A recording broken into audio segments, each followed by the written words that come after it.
నేను ఒకటి చెప్పనా? చిరంజీవి గారి కన్నా పెద్ద హీరో ఏం కాదు కదా నువ్వు. మొన్నటి వరకు కూడా నిన్నటి వరకు కూడా చూస్తూనే ఉన్నాం. 150 సినిమాలు తీశారు. విభూషణ్, పద్మభూషణ్, పద్మశ్రీ, రామ్ చరణ్ గారి ఫాదర్, సెంట్రల్ మినిస్టర్. అసలు ఇండస్ట్రీకి ఎవరు వచ్చినా కానీ ఎవరు ఇన్స్పిరేషన్ అంటే మేము చిరంజీవి గారిని చూసి వచ్చామని చెప్తారు. రాకేష్ మాస్టర్ మొన్న చచ్చిపోయే వరకు కూడా ఆయన ఇష్టానికి మాట్లాడాడే.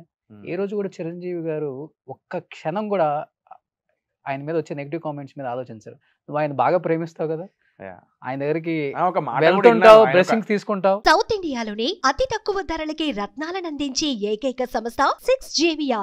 ఆయన అన్నారు కూడా ఒక ఇంటర్వ్యూలో, లైక్ మన మీద 100 మంది 100 బాణాలు వేద్దామని చూసినా కానీ అది మన మీద మాట్లాడినా కానీ మన పని మనం ఇలా అనేసి నీ పని నువ్వు చేసుకుంటే అది ఇప్పుడు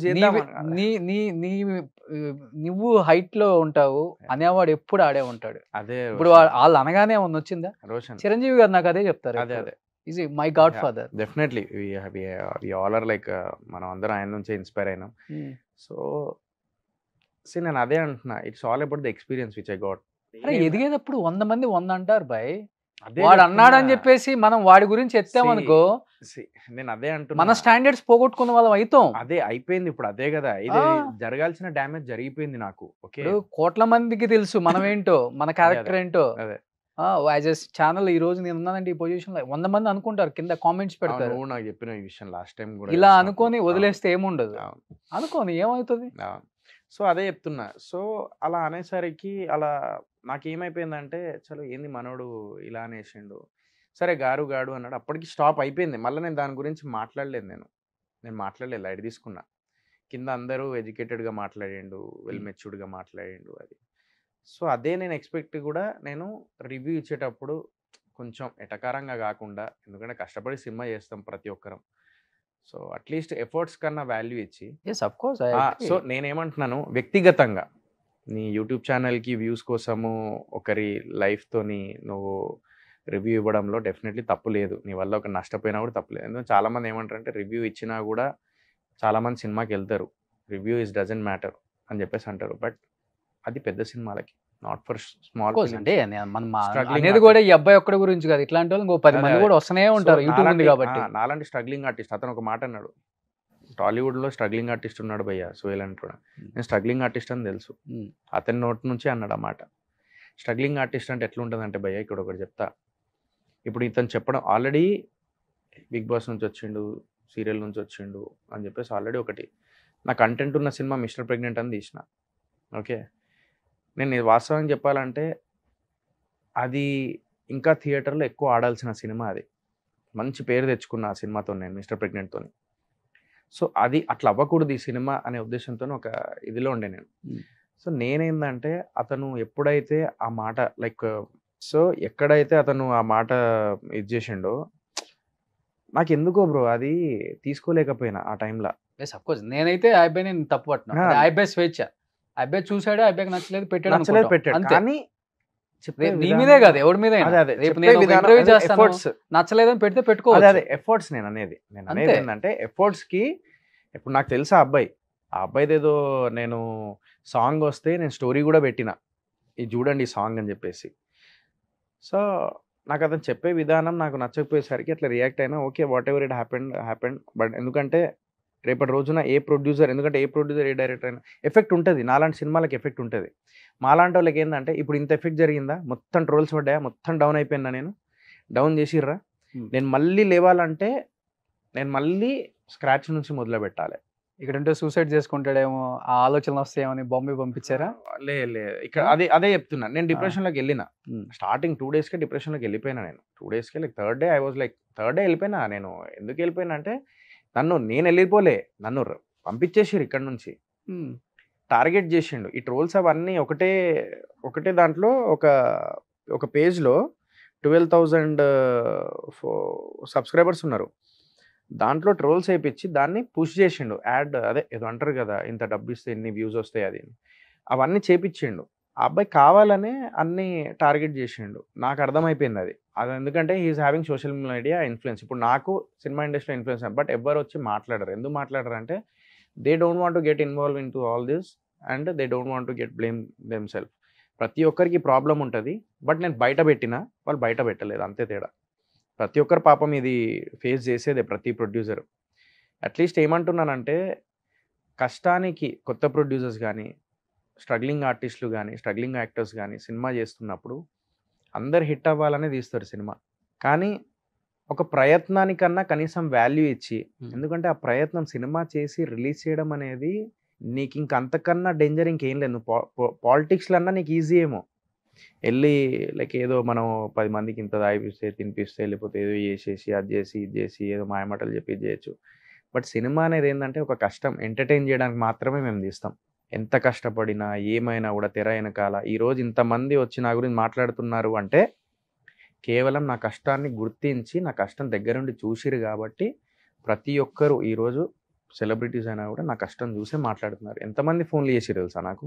టాప్ డైరెక్టర్స్ ఫోన్ చేసిరు నాకు, టాప్ ప్రొడ్యూసర్ ఫోన్ చేసిరు ఇద్దరు. మా అందరికి ఉండే బాధనే సోహెల్, నువ్వు రియాక్ట్ అవ్వకు.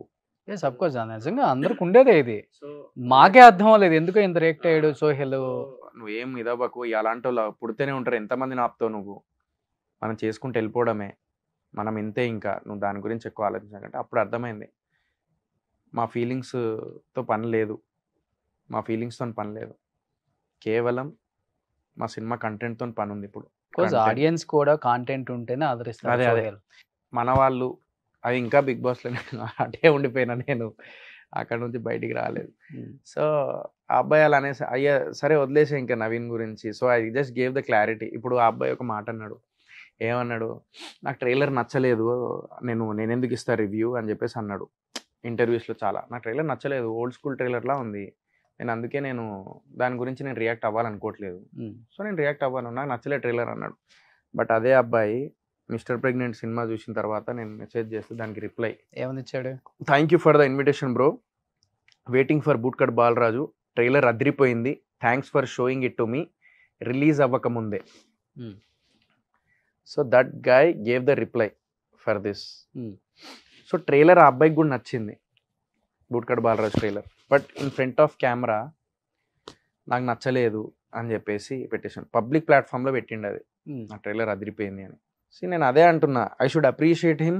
అట్ ది సేమ్ టైం ఎక్కడో చిన్న ఇది ఉంది, ఎందుకంటే నెక్స్ట్ దాని తర్వాత కూడా నేను ఆ అబ్బాయికి మెసేజ్ పెట్టిన, ఆడియన్స్కి చాలామందికి తెలియదు, ఎందుకంటే తప్పు తెలుసుకొని నేను అప్పటికి బిఫోర్ డే సారీ చెప్పిన, ఆ వీడియో డిలీట్ చేయమని చెప్పేసి నేను అంజీ గారికి, జర్నలిస్ట్ గారికి ఫోన్ చేసి చెప్పిన తర్వాత కూడా మళ్ళీ ఇక్కడ గారు అని చెప్పేసి పెట్టి దాన్ని పబ్లిక్ని అట్రాక్ట్ చేసిండా, వెల్ ఎడ్యుకేటెడ్ మెచ్యూర్డ్గా మాట్లాడండి.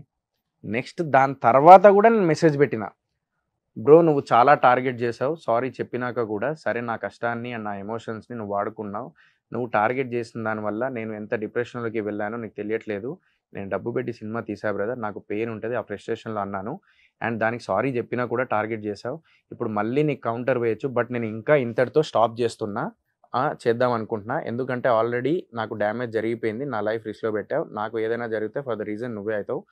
సెకండ్ రీజన్ రావణ్ చెప్పేసి ఇంకోటి రావణ్ గురించి మాట్లాడతా, రావణ్ అవుతాడు, నిజం చెప్తున్నా చాలా పెయిన్తో ఉంది, అలా మాట్లాడినా నీ గురించి నాకు ఏదైనా హెల్ప్ చేయగలుగుతావు అంటే ఆ వీడియో డిలీట్ చేయి, నేను కూడా డిలీట్ చేపిస్తా. ఇది నేను ఇంత క్లియర్గా పెట్టిన మెసేజ్. ఆ అబ్బాయి ఇంటర్వ్యూస్లో నాకు మెసేజ్ ఏం పెట్టలేదు అని చెప్పేసి అన్నాడు. ఈ అబ్బాయి ఎప్పుడు చూసినా నేను థ్రెటనింగ్ ఉన్నది, నాకు ఇట్లా అన్నాడు, బెదిరించిండు, ఉండడు అని చెప్పేసి అన్నాడు కదా. థ్రెటనింగ్ అంటే ఫోన్ చేసి ఏమన్నా బెదిరించావా? నేనన్నా లేదు, నేనేం ఫోన్ చేసి బెదిరియలే, నేను అసలు ఒక్క మాట అనలే. ఆ అబ్బాయి నేను అదే వేరే దాంట్లో ఇగో నవీన్ మళ్ళీ తర్వాత బ్రదర్ నిజంగా చెప్తున్నా, ఇక ఆపు, ఇంతటితో కరెక్ట్ కాదు, వదిలే, చాలా చిల్లరగా అయిపోతుంది టాపిక్ బ్రో, మంచిగా మాట్లాడుకుందాం, ఎందుకు ఇదంతా గొడవ ఇప్పుడు, లైట్, నాకు నీ రివ్యూతో ప్రాబ్లం కాదు, మరీ తీసిపడేసినట్టు మాట్లాడితే ఇలా ఉండే అని చెప్పేసి నేను మెసేజ్ చేసిన అబ్బాయికి. నిజంగా చాలా చిల్లరగానే ఉంది టాపిక్ మీద. మరి ఇప్పుడు చేసిన తర్వాత కూడా ప్రతి ఇంటర్వ్యూలోకి వెళ్ళిపోయి నేను అనొచ్చు సింపతి స్టార్ అని, నేను అనొచ్చు ఆ స్టార్ అని, బట్ నేను అనను, ఎందుకంటే అది నా సంస్కారం అని చెప్పేసి అనడాలు, లేదంటే ఇంకేదో అనాలి, అట్లా చేస్తూ ఉంటే నాకు ఏమైపోయింది, బర్స్ట్ అయిపోయినా, మళ్ళీ లైవ్కి వెళ్ళినా, నేను ఇన్స్టాలోకి వెళ్ళి మళ్ళీ పిచ్చోన్ లెక్క బిహేవ్ చేసిన. మళ్ళీ నేను ఏమేమన్నావు ఇన్స్టాలో నేను అన్నా, ఏదేదో తిట్టేసిన, నేను ఇట్లా అనొచ్చు కానీ నేను అన్నాను, ఎందుకంటే అది నా సంస్కారం అని చెప్పేసి. సో ప్రతి ఒక్కరికి నేను అన్నా, అతను అన్నట్టే నేను అన్నాను. మళ్ళీ దానికి మళ్ళా ఒక లైక్ యూట్యూబ్స్ లో అటు ఇటు పెట్టేసి దాన్ని మళ్ళీ ఇద్దరేమైనా గేమ్ ఆడుతున్నారా చేస్తాం. లేకపోతే రియల్ గానే ఆ జరిగింది గేమ్ ఆడినా మంచిగా ఉండు అసలు. యాక్చువల్లీ ఆ. నేను నెక్స్ట్ టైం నుంచి అదే అనుకుంటున్నాను. నన్ను మమ్మల్ని చూసి ఇంకా అనుకుంటారేమో, అమ్మ ఈ సినిమా అనేది 10 మందికి తెలిసిందంటే ఈ రోజు ఇట్లా కాంట్రవర్సీ వల్లనే. చెడు తొందర వెళ్తుంది, మంచి తక్కువ వెళ్తుంది అని. సరే నేను మంచి పనులు నా ఉన్నాయి కొన్ని, ఇప్పుడు అది ఎందుకు బయట పెట్టారు మరి? ఇప్పుడు ఎవరైతే నా గురించి బ్యాడ్గా యారోగెంట్ అది ఇది మాట్లాడుతున్నారో డెఫినెట్లీ అది నేను యాక్సెప్ట్ చేస్తా. I will change my self, I will behave like an actor. Definitely నేను ఒక ఎంత ఎదిగినా కూడా ఒదిగి ఉండాలి. నేను 100% ఒదిగి ఉంటా. ఇప్పటిదాకా నేను చేసిన అన్ని కాంట్రవర్సీస్, ఫస్ట్ సినిమాది అమ్మ నాన్న బూతులు తిట్టే వాళ్ళని. సెకండ్ థింగ్ వచ్చేసి ఆడపిల్లలు కారులో ఉన్నప్పుడు ఇట్లా అటాక్ చేస్తే నేను ఆ ప్లేస్లో ఉంటే అది అని చెప్పేసి కల్ప్రిట్స్ గురించి చెప్పిన, అది జనాల్ని కాదు. థర్డ్ థింగ్ వచ్చేసి నేను ఏదో బిగ్ బాస్ ఇష్టపడే వాళ్ళు నా సినిమా చూసేస్తారని ఒక భ్రమలో ఉండి భ్రమలో బయటకు బతికిపోయి వచ్చావు ఇప్పుడు బయటికి వచ్చేసిన. సినిమానే, బిగ్ బాస్ అయిపోయింది. Bigg Boss is a platform. Reality షోలు రియాలిటీగా ఉండవు అని కూడా బయటకు అంతకి అనేది. కానీ నేను ఒక్కటి చెప్తాను రోషన్, నేను ఈరోజు మనము వేరే లాంగ్వేజ్ మూవీస్ని మనం ఈరోజు ఎగ్జాంపుల్ తీసుకొచ్చి ఫలానా ఈ కంటెస్టెంట్స్, బిగ్ బాస్ కంటెస్టెంట్స్ ఈరోజు అందులో ఒక జాయ్ అని చెప్పేసి మూవీ ఉంది. ఈజ్ మై ఫ్రెండ్ రియోరాజ్, అతను నా ఫ్రెండ్ యాక్చువల్లీ. సో రియోరాజ్ని కూడా ఇన్వైట్ చేసిన ప్రీ రిలీజ్ ఈవెంట్కి. So definitely I'm very happy. నేను అన్నాను, అరే that you prove that Bigg Boss నుంచి వచ్చి నువ్వు ప్రూవ్ చేసుకున్నావు మీ దగ్గర